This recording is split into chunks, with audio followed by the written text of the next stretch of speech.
నమస్కారం Whitefield news కి స్వాగతం. ముందుగా ముఖ్యాంశాలు. రాష్ట్రంలో అభివృద్ధిని చూసి జగన్ ఓర్వలేకపోతున్నారు. అవగాహన రాహిత్యంతో జగన్ వ్యాఖ్యలు. వైసీపీ అధినేత వైఎస్ జగన్ పై మండిపడ్డ ఆంధ్రప్రదేశ్ వైద్య ఆరోగ్య శాఖ మంత్రి సత్యకుమార్ యాదవ్. భారత తొలి మహిళా ఉపాధ్యాయురాలు సావిత్రిబాయి పూలే జయంతి జనవరి 3వ తేదీన తిరుపతి సీతమ్మ నగర్ రోడ్డులో సావిత్రిబాయి విగ్రహాన్ని స్థాపించనున్నాం పేర్కొన్న బీసీ నేతలు. ఎర్రచంద్రం స్మగ్లింగ్ పై ఉక్కుపాదం మోపుతున్నాం. స్మగ్లింగ్ ను మరింత అరికట్టడానికి సరికొత్త ప్రణాళికలతో ముందుకు వెళ్తున్నాం వివరించిన టాస్క్ ఫోర్స్ హెడ్ తిరుపతి జిల్లా ఎస్పీ సుబ్బరాయుడు. వైకుంఠ ఏకాదశి ఆంగ్ల సంవత్సరాది సందర్భంగా డిసెంబర్ 30, 31, జనవరి 1న శ్రీ కాణిపాక వరసిద్ధి వినాయక స్వామి ఆలయం వద్ద ఏర్పాట్లు. స్వామివారి దర్శనం కల్పించడంలో సామాన్యులకు పెద్దపీట వెల్లడించిన చిత్తూరు జిల్లా కలెక్టర్ సుమిత్ కుమార్ మరియు చిత్తూరు జిల్లా ఎస్పీ తుషార్ డూడి. వార్తల్లోని వివరాలు. రాష్ట్రంలో అన్ని వ్యవస్థలను నిర్వీర్యం చేసిన వ్యక్తి మాజీ ముఖ్యమంత్రి వైఎస్ జగన్మోహన్ రెడ్డి అని, రాష్ట్రం అభివృద్ధి చెందుతుంటే జగన్ ఓర్వలేకపోతున్నాడని, జగన్మోహన్ రెడ్డి అవగాహన రాహిత్యంతో వ్యాఖ్యలు చేస్తున్నారని ఆంధ్రప్రదేశ్ వైద్య ఆరోగ్య శాఖ మంత్రి సత్యకుమార్ యాదవ్ విమర్శలు గుప్పించారు. జగన్మోహన్ రెడ్డి గారు చేసిన వ్యాఖ్యలు ఆయన అవగాహన రాహిత్యం అని అందరూ చెప్తూనే ఉన్నారు. పీపీపీ మోడల్లో 5 సంవత్సరాలు ఆయన నిర్మించలేకపోయారు. పీపీపీ మోడల్లో కళాశాలను పూర్తి చేస్తాం. బెదిరింపులు దిగారు. అందరు బెదిరింపు ధోరణి కారణంగానే అందరి మీద దౌర్జన్యాలు, అటవిక పాలన చేసిన కారణంగానే ఎటువంటి గుణపాఠం నేర్పారో 151 సీట్ల నుంచి 11 సీట్లకు పరిమితం చేశారు. అప్పటికి కూడా ఆయన ఆత్మపరిశీలన చేసుకుండా ప్రజలకు ఏది కావాలో, ప్రజల మనోభావాలు ఎలా ఉంటున్నాయో తెలుసుకోకుండా ఇలాంటి బెదిరింపు ధోరణికి పాల్పడుతున్నారు. ఇవి ఏ చట్టం కింద, ఏ సెక్షన్ కింద ఆయన మరి అరెస్ట్ చేస్తారో నాకైతే అర్థం కావాల. విధానపరమైన నిర్ణయం ఇది. కేంద్ర ప్రభుత్వం తీసుకున్న నిర్ణయం, నీతి ఆయోగ్ తీసుకున్న నిర్ణయం, తర్వాత పార్లమెంటరీ స్టాండింగ్ కమిటీ తీసుకున్న నిర్ణయం. అనేక చోట్ల పబ్లిక్ ఇంట్రెస్ట్ లిటిగేషన్ పోతే పిల్లు వేస్తే దాంట్లో కూడా పీపీపీ విధానంలో మౌలిక సదుపాయాల కల్పన జరగాల, నాణ్యమైన వైద్యం కానీ లేదా మెరుగైన వైద్య సేవలు కానీ పేదలకు అందాలని హైకోర్టు నుంచి సుప్రీంకోర్టు దాకా కూడా చెప్పాయి. కానీ ఇవన్నిటిని పరిగణలోకి తీసుకోకుండా కేవలం స్వార్థపూరిత రాజకీయాలు మాత్రమే చేస్తూ రాష్ట్రం అభివృద్ధి చెందుతుంటే ఓర్వలేని తనంతో ఉంటున్న ఆ పార్టీ కానీ, ఆ పార్టీ నాయకత్వం కానీ ఈ రకంగా వ్యవహరిస్తుంటే ప్రజలు గమనిస్తున్నారు. ఈ రాష్ట్రంలో అభివృద్ధి జరగకూడదు, రాష్ట్రంలో కళాశాలల నిర్మాణం జరగకూడదు, నాణ్యమైన వైద్య సేవలు పేదలకు అందకూడదు అనే ఒక విపరీత మానసికతతో బాధపడుతున్న వ్యక్తులు సమాజం దూరం ఉంచాల్సిన అవసరం ఉంది. 2.0 కళల్లో విహరించవచ్చు, పగటి కళలు కనొచ్చు, ప్యాలెస్లలో కూర్చొని రోజుకో కళ కనొచ్చు, ఎటువంటివైనా ఆలోచించుకోవచ్చు. కానీ ప్రజల అభిమానాన్ని చూరగొనాలనే విషయం గుర్తుపెట్టుకోవాలా. 2.0 కాదు, ఏ 0.0 కాదు, ఉన్న పాయింట్ ఒక పాయింట్ కూడా ఊడిపోయింది. ఆ వేసుకుంటున్న ప్యాంట్ అన్న కాపాడుకుంటే మంచిది. ఇప్పుడు మీరు మీడియా మిత్రులు కూడా చూస్తున్నారు, ఎక్కడ టెంట్లు పొద్దున టెంట్ వేసి సాయంత్రానికి తీసేశారు, ఎక్కడ కనిపించలేదు. మేము తిరుగుతూ ఉన్నాం. ఈ యాత్ర మొన్న మేము అటల్ మోదీ సుపరిపాలన యాత్ర సందర్భంగా 26 జిల్లాలు తిరిగాం, పెద్ద పెద్ద బహిరంగ సభలు చేశాం. ప్రతి సభలో కూడా 5 నుంచి 6 వేల మంది ఉంటే ప్రతి చోట నేను అడిగాను, మీలో ఎవరైనా ఒక్కరన్నా సంతకం పెట్టారా అని. ఒక్కరూ పెట్టామని చెప్పలేదు. అదే సందర్భంగా యాత్ర జరుగుతున్న సందర్భంగా దారి వెంబడి విద్యార్థులు కనిపిస్తే మాట్లాడే వాళ్ళం, లేదా అటల్ బిహారీ వాజ్పేయి గారి గొప్పతనం గురించి, వారి దేశానికి చేసిన సేవల గురించి చెప్పే క్రమంలో చివరిలో ఇది కూడా అడిగేవాళ్ళం. విద్యార్థులను అడిగేవాళ్ళం, కళాశాలల్లో అడిగేవాళ్ళం, డాక్టర్లు కలిస్తే అడిగేవాళ్ళం, కోర్టు దగ్గర అడ్వకేట్లు కలిస్తే అడిగేవాళ్ళం, లేదా ఇతర రాజకీయ పార్టీకి సంబంధించిన వాళ్ళు కలిస్తే అడిగేవాళ్ళం. పట్టణాల్లో అడిగాం, గ్రామాల్లో అడిగాం, కళాశాలల్లో అడిగాం, పాఠశాలల్లో అడిగాం, పేదలను అడిగాం, డబ్బులున్న వాళ్ళని అడిగాం. ఎవరు కూడా మేము ఎక్కడ సంతకం పెట్టలేదు. దేని గురించి ఇది సంతకాలు పెట్టించుకుంటున్నారు అనే విధంగా మాట్లాడుతున్నారు. ఈ రాష్ట్ర జనాభాలో మీరు 20% మాకు సంతకాలు పెట్టారంటున్నారు. ఎక్కడ చూసినా మాకు 0.2% కూడా పెట్టిన దాఖలాలు లేవు. దాన్ని బట్టి అర్థం చేసుకోవాలా. వీళ్ళే కూర్చొని ఏదో కొన్ని సంతకాలు పెట్టి ఉంటారు, కుడి చేత్తో కొన్ని, ఎడం చేత్తో కొన్ని. మరి ఎవరు చూసినా మేము పెట్టలేదు అంటున్నారు. మరి వీళ్ళేమో పెట్టారంటున్నారు. ఎవరు పెట్టారు?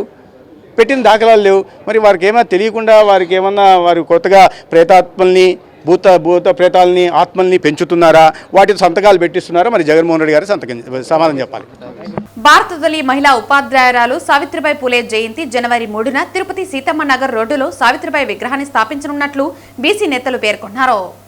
జనవరి 3వ తారీఖు నూతన సంవత్సరంలో మహాత్మా జ్యోతిరావు పూలే గారి సతీమణి సావిత్రిబాయి పూలే గారి విగ్రహావిష్కరణ తిరుపతి పద్మావతి మహిళా యూనివర్సిటీ రోడ్డు సీతమ్మ నగర్ పోయే కూడలినందు విగ్రహావిష్కరణ కార్యక్రమాన్ని ఏర్పాటు చేయడం జరిగింది. భారతదేశ తొలి ఉపాధ్యాయురాలైనటువంటి సావిత్రిబాయి పూలే గారి యొక్క విగ్రహాన్ని తిరుపతి పట్టణంలో ఘనంగా పెద్ద ఎత్తున బీసీల యొక్క ఆధ్వర్యంలో బీసీ సంఘర్ష సమితి నాయకత్వంలో విగ్రహాన్ని ఏర్పాటు చేయడం జరిగింది. దీనికి జిల్లా ఇన్ఛార్జి మంత్రి గారైనటువంటి అనగాని సత్యప్రసాద్ గారు, బీసీ సంక్షేమ శాఖ మంత్రి సబితా గారు, అదేవిధంగా మన ఎంపీ గురుమూర్తి గారు, ఎమ్మెల్యే తిరుపతి శాసనసభ్యులు ఆర్ఎన్ శ్రీనివాసులు గారు, తిరుపతి మేయర్ శిరీష గారు, చంద్రగిరి శాసనసభ్యులు పులిపర్తి నాని గారు, పూతలపట్టు ఎమ్మెల్యే కలికిరి మోహన్ గారు, కిరణ్ మోహన్ గారు, అదేవిధంగా టీటీడీ బోర్డు సభ్యులు జంగా కృష్ణమూర్తి గారు, మరి భాను ప్రకాష్ రెడ్డి గారు, డిప్యూటీ మేయర్లు అయినటువంటి ఆర్సి మునికృష్ణ గారు,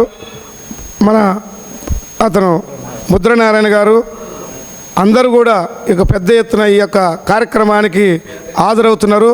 ఈ కార్యక్రమానికి బీసీ సంఘాల నాయకులు, విద్యార్థులు, మేధావులు అందరూ పెద్ద ఎత్తున పాల్గొనేసి విగ్రహావిష్కరణ కార్యక్రమాన్ని విజయవంతంగా చేయాలని చెప్పని తిరుపతి పట్టణంలో ఉన్నటువంటి బీసీ ఉద్యమకారులకు, ఉపాధ్యాయులకు, అదేవిధంగా విద్యార్థులకు, బీసీ మేధావులకు అందరికీ కూడా బీసీ సంఘర్షణ సమితి పిలిపిస్తుంది.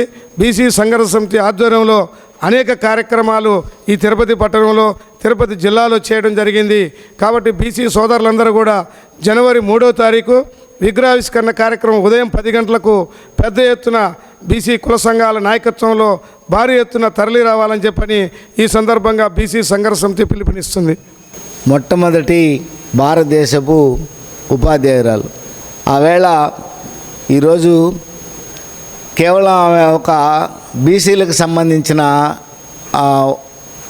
మహిళే కాదు, ఆ రోజు సమాజంలో ఉన్నటువంటి మహిళలకి చదువు వద్దనే, మహిళలు చదవకూడదని ఏవైతే ఆ రోజు అగ్రకులాలుగా ఉన్న వాళ్ళు మహిళలు చదువుకుంటే ఇబ్బందిగా ఉంటుందని వాళ్ళని దూరంగా పెట్టారో చదువుకి, ఈ భావనతో ఉన్న వాళ్ళందరినీ వ్యతిరేకిస్తూ శ్రీ మహాత్మా జ్యోతిరావు పూలే గారు తన భార్యనే ఆమెకే చదువు చెప్పించి దేశంలో ఉన్న మహిళలందరికీ, ఏ మహిళలైతే చదువుకు అక్షరాస్యతకు దూరంగా ఉన్నారో వాళ్ళందరికీ కూడా చదువు చెప్పించాలనే ఉద్దేశంతో చేసిన తొలి ప్రయత్నంలో ఆయన సఫలీకృతులయ్యారు.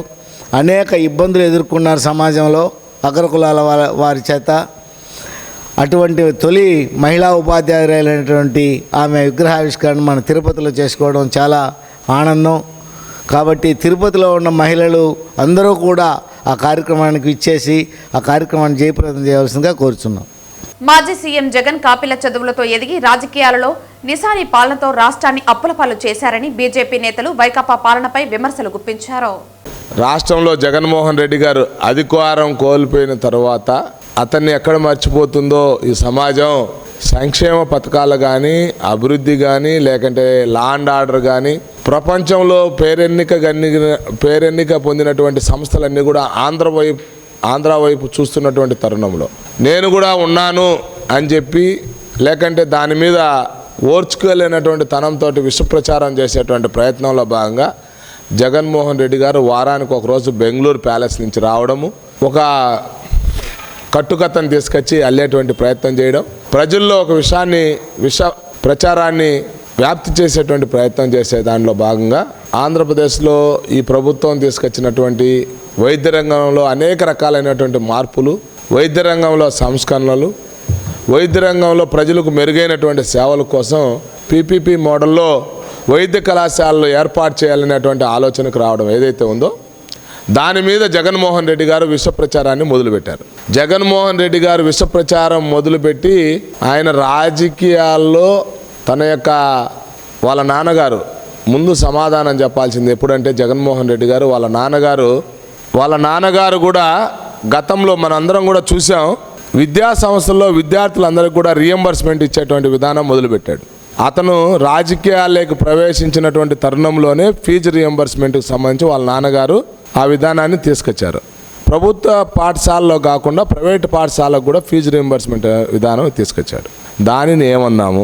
ఒకటి, ఈరోజు 20 రాష్ట్రాల్లో పీపీపీ మోడల్ తోటి అనేక రకాలైనటువంటి మౌలిక సదుపాయాల కల్పన ప్రయత్నాలు ప్రారంభమయ్యాయి. అది 2000 సంవత్సరం నుంచే ప్రారంభమయ్యాయి 20 రాష్ట్రాల్లో.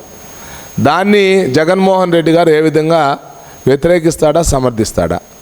లేకపోతే తన 5 సంవత్సరాల పాలనలో ఈ రాష్ట్రంలో విమానాశ్రయాలు, పోర్ట్లు, సెంట్రల్ యూనివర్సిటీలు, రహదారులు ఇవన్నీ కూడా వచ్చాయి. దాన్ని ఏమందాం? ఆరోగ్య సేవలు ఏవైతే ఉన్నాయో నీ హయాంలో పీపీపీ విధానంలోనే సేవలు అందించాయనేటువంటి విషయం నిజమా కాదా? మరి వీటన్నిటికీ సమాధానం చెప్పకుండా ఇవన్నీ సక్రమైనప్పుడు నీ 5 సంవత్సరాల కాల పరిమితిలో ఈరోజు ఎందుకు అవి తప్పయ్యాయి అని చెప్పి జగన్మోహన్ రెడ్డి గారిని ప్రశ్నిస్తున్నాం. అదల్పాతాల్లోకి తొక్కి పెట్టేసినటువంటి వైసీపీ ప్రభుత్వము ఈ రాష్ట్రాన్ని చెత్తగా అన్ని విధానాల్లో, ఎడ్యుకేషన్ విధానంలో అయినా, వైద్య రంగంలో అయినా, సంక్షేమ రంగంలో అయినా, వ్యవసాయ రంగమైనా, విద్యుత్ రంగమైనా, ఎంప్లాయ్మెంట్ రంగమైనా పనిచేసిన ప్రతి ఎన్జిఓ కష్టపడుతున్న ఈ రాష్ట్రంలో అందరిలో చేసినటువంటి అధోగతిని పునరుద్ధరించేదానికి చేస్తున్న ప్రయత్నంలో అందరికీ కావాల్సింది, పుట్టబోయే బిడ్డ కాడి నుంచి చనిపోయే 60,000 ముసలోళ్ళ వరకు కావాల్సింది వైద్య రంగం. ఈ వైద్య రంగంలో ఒక యువ మంత్రి అని చెప్పచ్చు, నాలెడ్జ్ హబ్ అయినటువంటి డాక్టర్ సత్యకుమార్ గారు ఆయన తీసుకున్నటువంటి కొన్ని సంస్కరణలో వాళ్ళకి ఏం కన్నుగొట్టిందో మాకు తెలియదు. కానీ ఈరోజు పెద్దలు మాట్లాడిన విషయాలు కాకుండా 2 విషయాలు చెప్తున్నా. అటు ప్రజల్లో వైసీపీ వాళ్ళు చేస్తున్న వాస్తవాలు, అదేంటి అవాస్తవాలని, అంటే వాళ్ళకు ఒక నాలెడ్జ్ ఉంది, వాస్తవాన్ని అవాస్తవంగా, అవాస్తవాన్ని వాస్తవంగా చెప్పడంలో వాళ్ళు చాలా గెటుకులు. దాంట్లో ఉన్న నాయకుల గురించి మీకు మేము కొత్తగా చెప్పాల్సిన పనిలా. వాళ్ళు ఏం మాట్లాడుతుంటారో, వాళ్ళకి ఎంత తిక్కుందో, వాళ్ళకి ఎంత వ్యంగ్యం ఉంటుందో అనేది. తిరుపతి కపిల్ తీర్థం రోడ్డులో నూతనంగా ఏర్పాటు చేసిన బాజీరాయ్ జిమ్ను తిరుపతి శాసనసభ్యులు ఆర్ఎన్ శ్రీనివాసులు ముఖ్య అతిథిగా విచ్చేసి ప్రారంభించారు. యువకులు ప్రతిరోజు జిమ్ చేసి దేహ ద్రారుఢ్యాన్ని పెంచుకుని ఆరోగ్యంగా ఉండాలని ఈ సందర్భంగా ఎమ్మెల్యే సూచించారు. తిరుపతి నగరంలో అధునూతనమైన బాజీ ఫిట్నెస్ సెంటర్ని ప్రారంభించడం జరిగింది. దాని అధినేత బాలాజీ యంత్రాలను ఏర్పాటు చేయడం జరిగింది. ఖచ్చితంగా కూడా ఇది ఒక మంచి సెంటర్. అందరూ residential area, NGO colony, Veerabhadra colony, Dwaraka Nagar, అన్ని అన్నారావు సర్కిల్, కపిల్ తీర్థం సర్కిల్ అందరికీ, ఇటు దివ్యారామం వాకర్స్కు, ఇటు వాకింగ్ అయిన తర్వాత ఫిట్నెస్ కూడా, బాడీ ఫిట్నెస్కు అన్ని రకాలైన ట్రైనింగ్ కోచ్లు కూడా ఏర్పాటు చేయడం జరిగింది. ఖచ్చితంగా దీన్ని అందరూ కూడా తిరుపతి నగర యువకులు, ముఖ్యంగా ఉద్యోగస్తులు అందరూ కూడా, మహిళలకు కూడా ఏర్పాటు చేయడం జరిగింది. వాళ్ళు కూడా దీన్ని ఒకసారి వచ్చి చూసి సద్వినియోగం చేసుకొని మీ యొక్క బాడీని, యోగా తర్వాత ఈ ఫిట్నెస్ అవసరం ఉంది.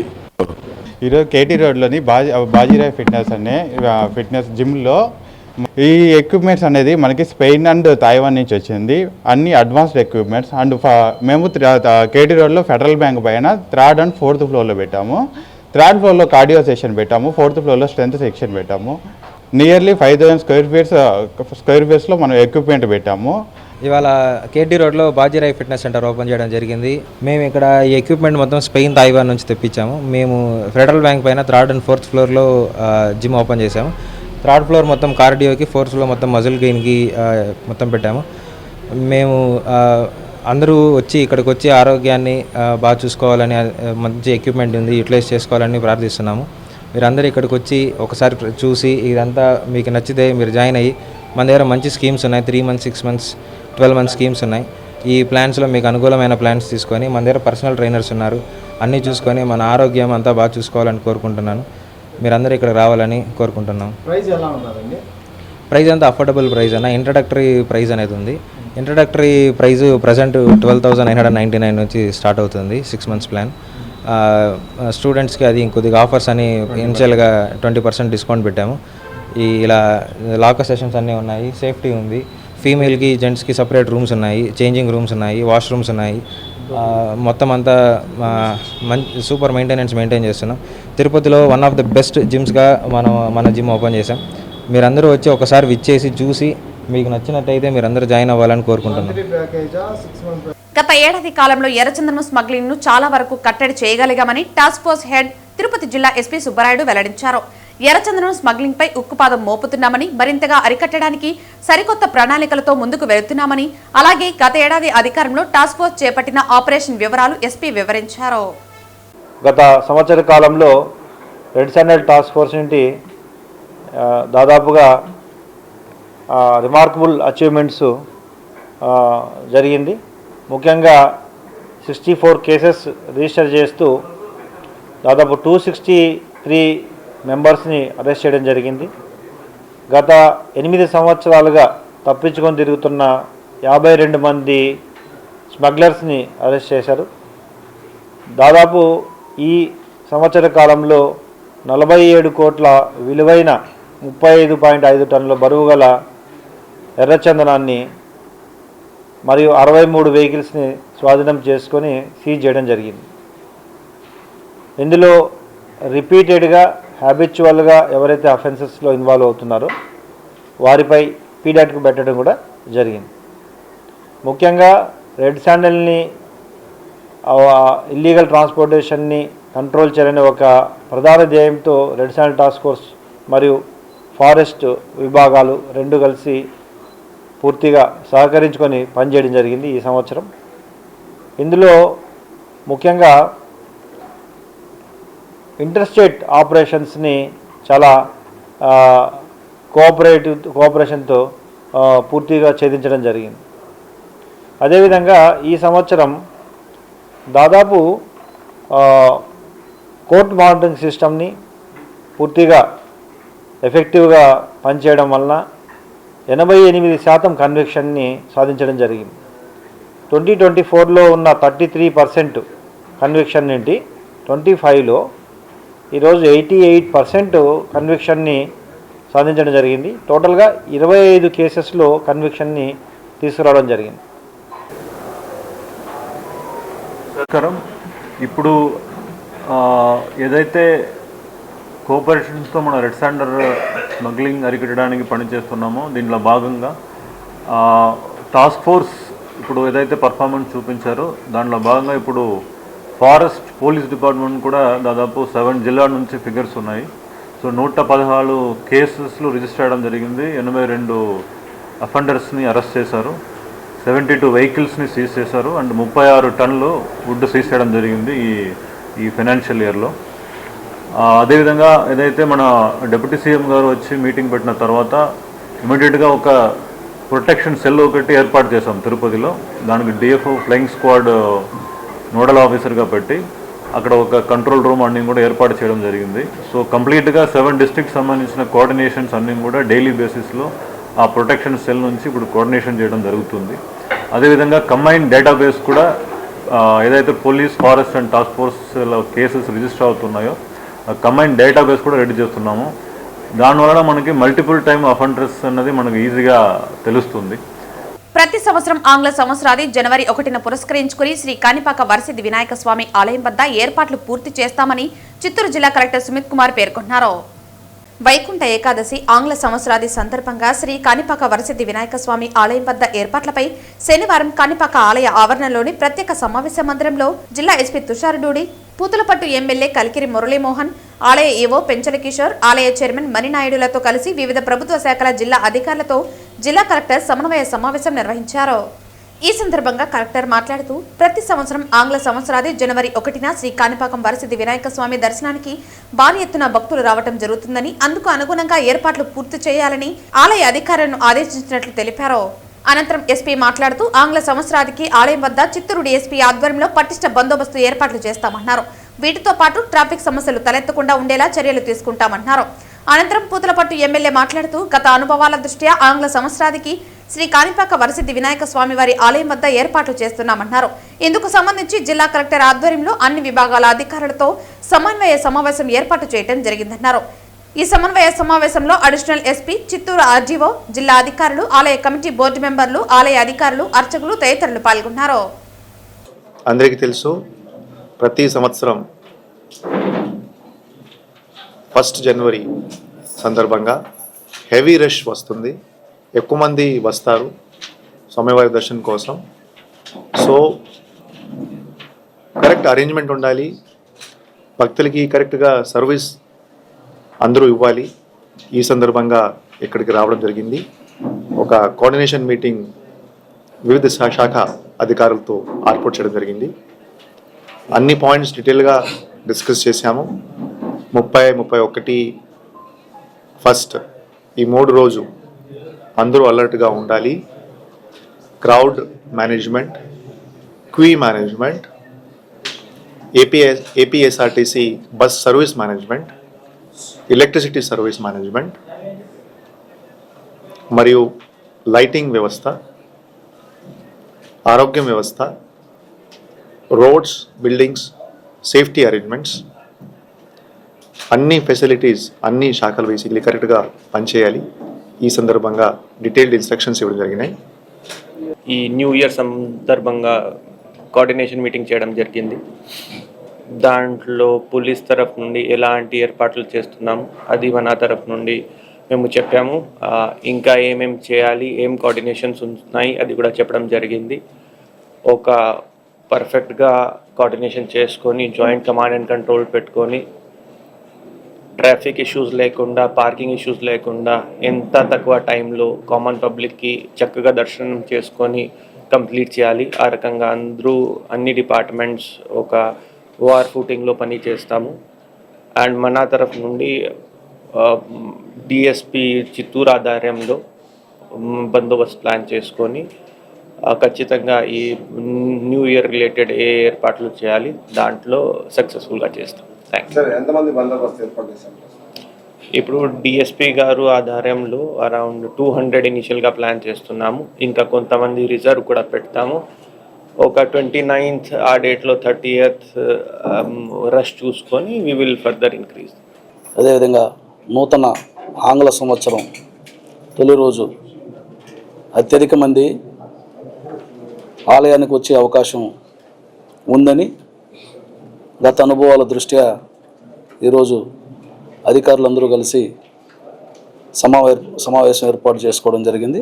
గౌరవ జిల్లా కలెక్టర్ గారు, ఎస్పీ గారు, అలాగే పాలక మండలి చైర్మన్ గారు, ఈఓ గారితో పాటుగా అన్ని విభాగాల ముఖ్యమైనటువంటి అధికారులందరూ కూడా సమావేశం కావడం జరిగింది.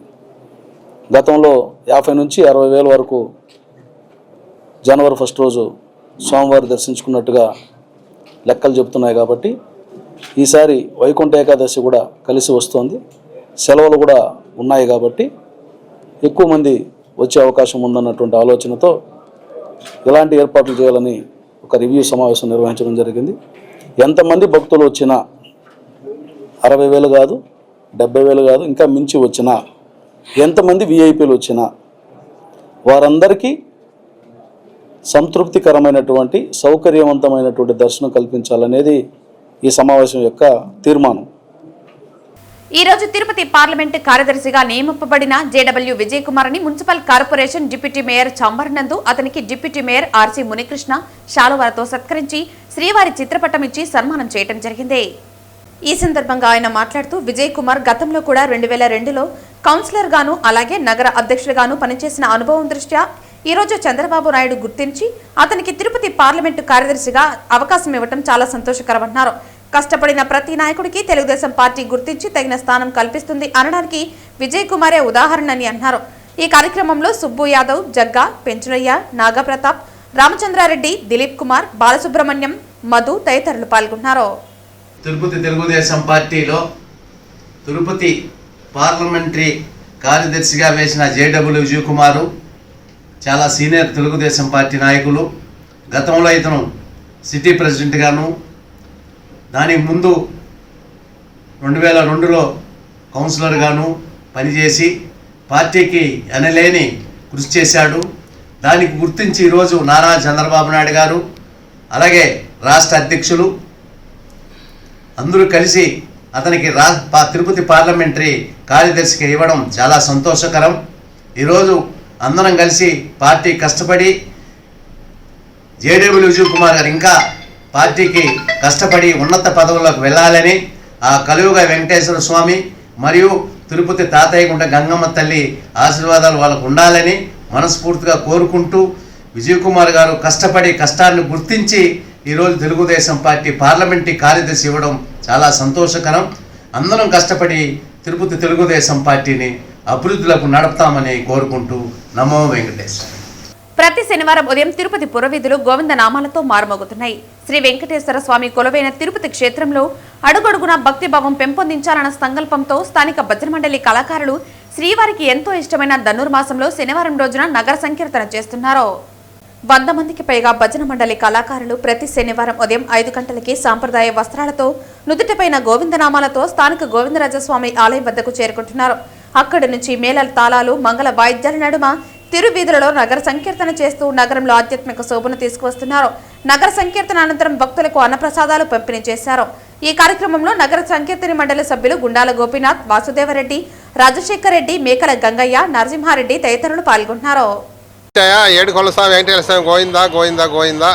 జనవరి 6వ తేదీకి ఈ భజన కార్యక్రమం స్టార్ట్ చేసి 2 సంవత్సరాలు పూర్తవుతుంది. ఆ రోజు కూడా మంచి అందరూ భక్తులందరూ వచ్చిన వేషధారణ వేసి ఆ భక్తి పారాయణంగా మొత్తం ఇదే విధంగా ఈరోజు ఎట చేసినా ఆ రోజు కూడా అదే విధంగా ఉంటుంది. అందరూ వచ్చి కూడా ఆ కార్యక్రమం జయప్రదం చేయాలని ఆ రోజు మేము 10 మందితో ఈ భజన కార్యక్రమం స్టార్ట్ చేసినాం.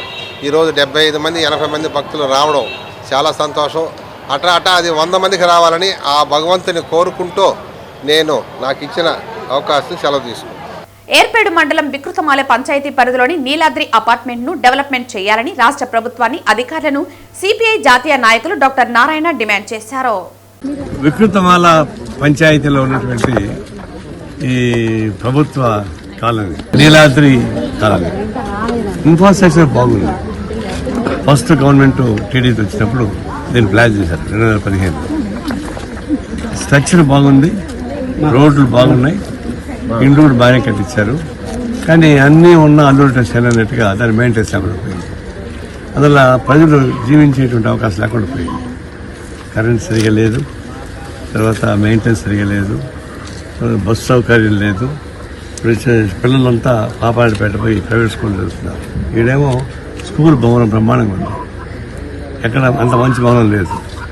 స్కూల్ భవనం ఉంది, కమ్యూనిటీ హాల్ ఉంది, రోడ్లు బాగున్నాయి, పిల్లలు చదువుకుని ఉన్నారు. వీళ్ళు ఏమడుతున్నారు, మాకు స్కూల్ కావాలి, ఆడుకునే గ్రౌండ్ కావాలి అడుగుతున్నారు. సహజమే, మరి గ్రౌండ్ ప్లేస్ కూడా ఉంది, దాన్ని మెయింటెనెన్స్ లేదు, చెట్లు మలిసిపోయి. దీన్ని బట్టి అన్నీ ఉన్నా దీన్ని సక్రమం చేయకపోవడంలో ప్రభుత్వం ఒకరిని ఒకరు వేసుకుంటున్నారు. అంతకుముందు మీకు టీడీపీ పెట్టినాయి కాబట్టి వైసీపీ మాకు అక్కడ అనుకున్నాం. మన వైసీపీ టీడీపీ వచ్చింది. ఈ 5 ఏళ్ళు వాళ్ళు ఏం చేయలేదు, మేమేం చేయాలి వీళ్ళంటారు. ఇట్లా రాజకీయాలు పోట్లే కాదు, ప్రజలకు సౌకర్యం చూడాలి. ఏ పార్టీ అయితే ప్రజలకున్న పార్టీ వస్తుంది, కానీ దానికి ఒకరి మీద సౌకర్యం చెప్పుకోకుండా ముఖపత్రాల పిల్లలు మాకు గ్రౌండ్ కావాలని అడుగుతున్నారు, స్కూల్ కావాలని అడుగుతున్నారు. స్కూల్ భవనం ఉంది, గ్రౌండ్ ఉంది, చనిపోతే శ్మశాన వాటికి లేదు, కానీ స్థలం ఉంది.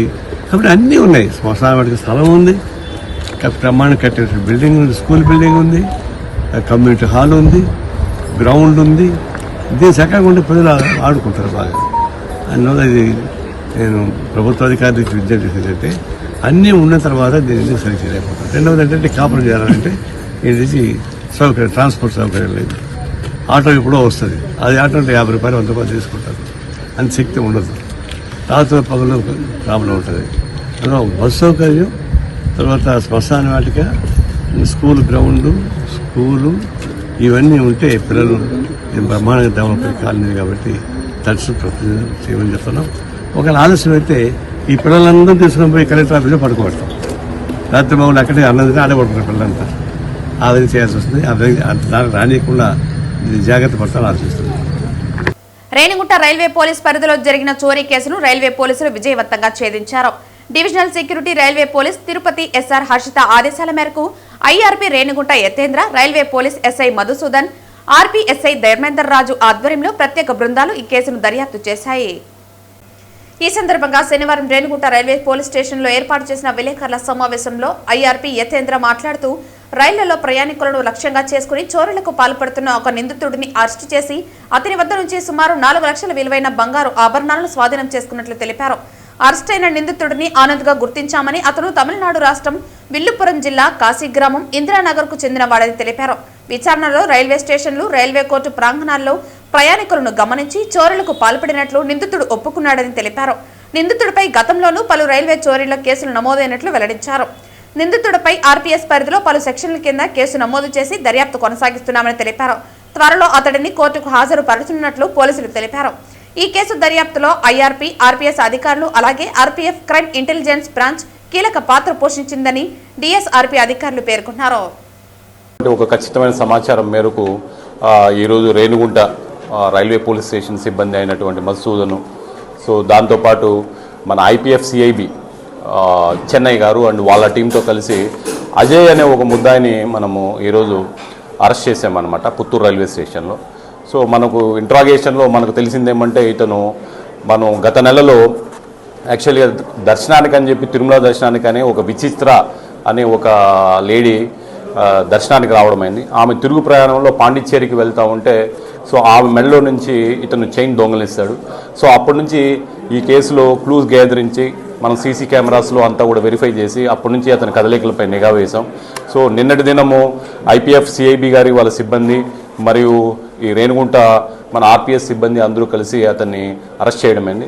అరెస్ట్ చేసి ఇదే కాకుండా తదుపరి దర్యాప్తులో అతను మరొక 4 కేసుల్లో కూడా అతను ముద్దాయిగా ఉన్నాడని చెప్పి తెలిసింది. సో కాబట్టి మొత్తం అతని నుంచి ఒక 40 గ్రాముల బంగారం మొత్తం 4 లక్షల రూపాయలు విలువైనటువంటి అతని నుంచి స్వాధీనం చేసుకున్నాము. సో రేపు అతన్ని కోర్టులో ప్రొడ్యూస్ చేస్తున్నాం అన్నమాట.